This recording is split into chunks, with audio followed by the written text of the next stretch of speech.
Привлечь внимание с первых секунд, убедить, что именно ты заслуживаешь учиться в одном из самых лучших театральных вузов страны. Сегодня проходит второй день прослушивания ГИТИС. Благородие, госпожа удача, для кого ты добрая, для кого иначе.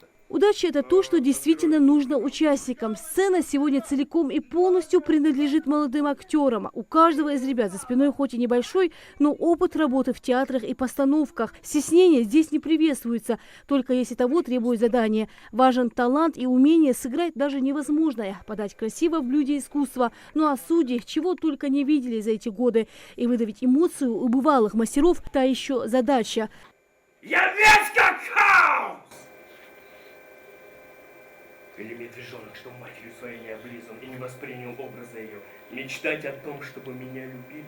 Давуд Самадов приехал из Астрахани. Он уже играет в местном театре. Подготовил для жюри довольно сложный материал. Отрывок из монолога произведения Рича III, английского поэта и драматурга Уильяма Шекспира. Волнение, оно, конечно, присутствует. Нет мандража, но есть уважение к своей работе, к своему делу. И вот это естественное волнение, уважение к сцене, к зрителям, оно всегда присутствует.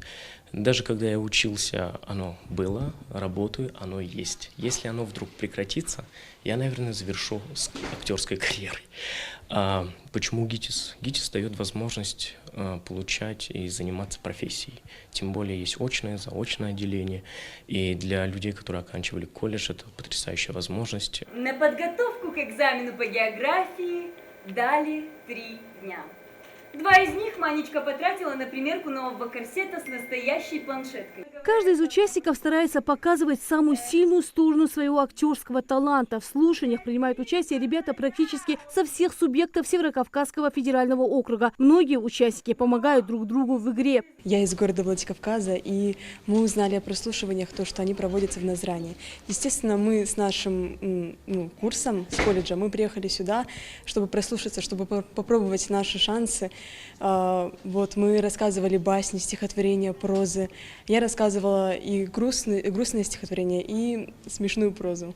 Ну вот, я почувствовала себя на сцене очень хорошо, мне было приятно, вот, открыто абсолютно. Я надеюсь, что комиссия оценила мои труды по достоинству. Впервые в Ингушетии проект по отбору талантов побывал еще в 2003 году. С тех пор его провели уже 23 раза. Он объездил практически весь Кавказ, но всегда возвращается в родную Ингушетию. И вот в очередной раз по приглашению руководителя Русского государственного драматического театра Ингушетии Микаэла Базуркина группа известных профессоров и деканов факультета вновь отбирают таланты. Очень значительный разлет, то есть мы можем сказать, что проект становится уже международным. Ну, сами видите, да, сколько ребят на совершенно разные специальности. Сейчас девочка на хореографию поступает, балетмейстер показывала «Следи Кавказа», кто-то на режиссуру, кто-то на продюсерский, кто-то на театроведческий, кто-то еще куда-то. Мы опираемся на свой большой опыт и на свое чутье, на свою интуицию, да, чтобы